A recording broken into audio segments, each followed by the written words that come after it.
So, given that this had a lot of the same people behind it as the Lord of the Rings and the Hobbits movies and King Kong, there's one thing that we can be thankful for with Mortal Engines. It's not over 3 hours long, because I genuinely don't think I could have done it. Put the bucket back in the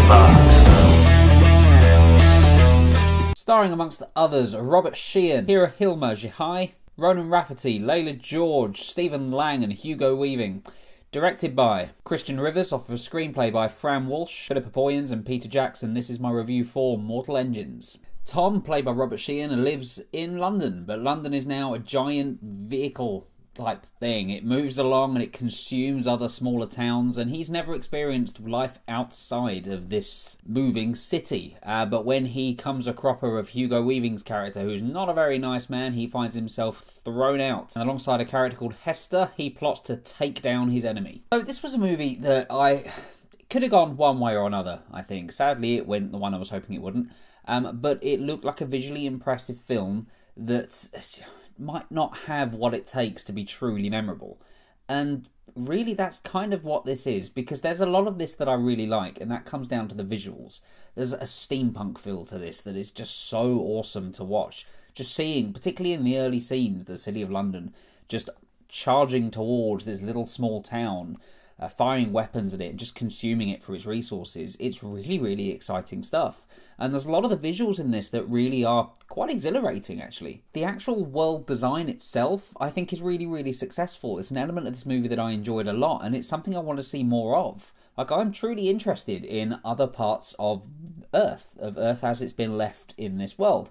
I want to see what other cultures are doing, what other things are going on around them, and I'm even happy to see more stories set within the same part of the world that we had in this movie, because it's very, very intriguing. It's a really interesting concept. I want to read the book as well to see how that compares. And there were moments when I was captivated by it, as I say, particularly early on. I think visually the movie kind of keeps up throughout, and the music as well with it is really, really good. So it does maintain that throughout it, but the problem with Mortal Engines is really everything else.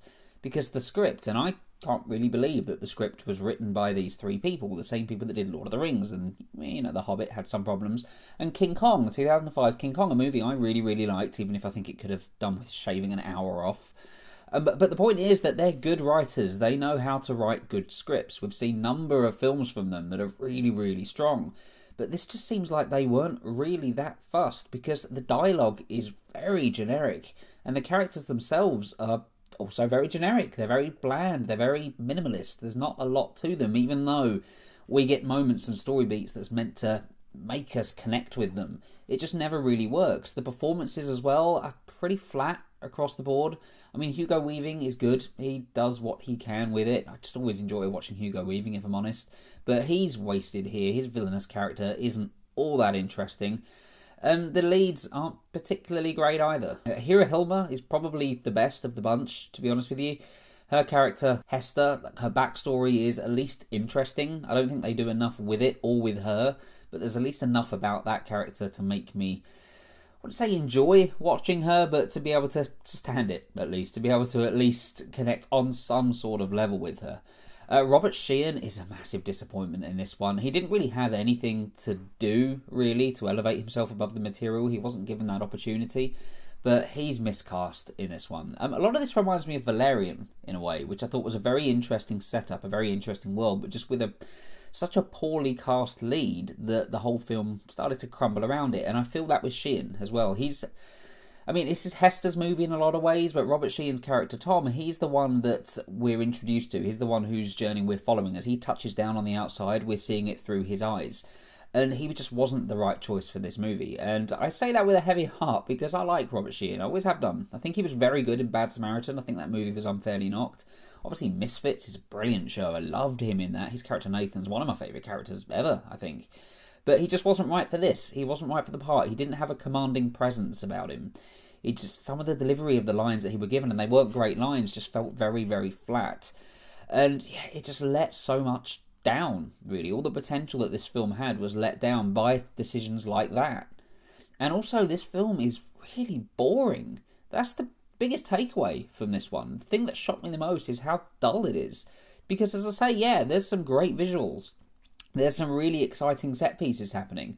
But around them, there's not a lot going on. It's very, very slow. It's very, very dull. It's bland. It feels so basic in a lot of ways. And as I say, very, very dull.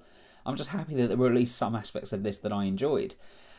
Sadly, I don't think we're going to get a sequel to it. But if somehow we do, if this does really well, even though I don't see that happening, I just hope that they can fine-tune the story, give us some more characters, explore this world further, but we don't need to see these people again. We need to have a more stronger story at the heart of it. Otherwise, this franchise is just dead in the water, and to be honest with you, it probably is anyway. I can't see this, particularly with the time of year that it's coming out, doing well, so it's almost like the studio realised that they were going to take a loss on this one and just kind of put it in the Christmas market. But yeah, it had things stacked against it from the start, I think. But yeah, overall, this is a real disappointment. I don't think it's an outright bad film. As I say, there is a lot about it that I enjoy, but there's just so much that I didn't as well. And I just can't get over how dull it was. That's the big thing for me. This shouldn't have been dull. This should have been edgy-y excitement, because that's what the trailers to me looked like it could have been if it was handled right. But it wasn't. I'm going to give Mortal Engines a 5 out of 10. Have you seen Mortal Engines? If so, let me know what you think about it in the comments below. And if you've read the book, let me know about that as well. I've kind of got a backlog of books to start reading at the moment, mostly from this channel of people telling me to read certain things. So should I add Mortal Engines to that list? Do let me know if I should, because I'm always interested to see how the source material differs from what we see on the screen. You can hit like and subscribe if you enjoyed this video and you want to see more of them. I'd really appreciate it if you did, and I appreciate everybody that has subscribed so far. Thank you very much. Follow me on Twitter as well if you want to talk to me on there, at Joe Julians. That's also my name on Stardust. Thank you very much for watching. Look out for more reviews coming soon, and I will see you on the next video.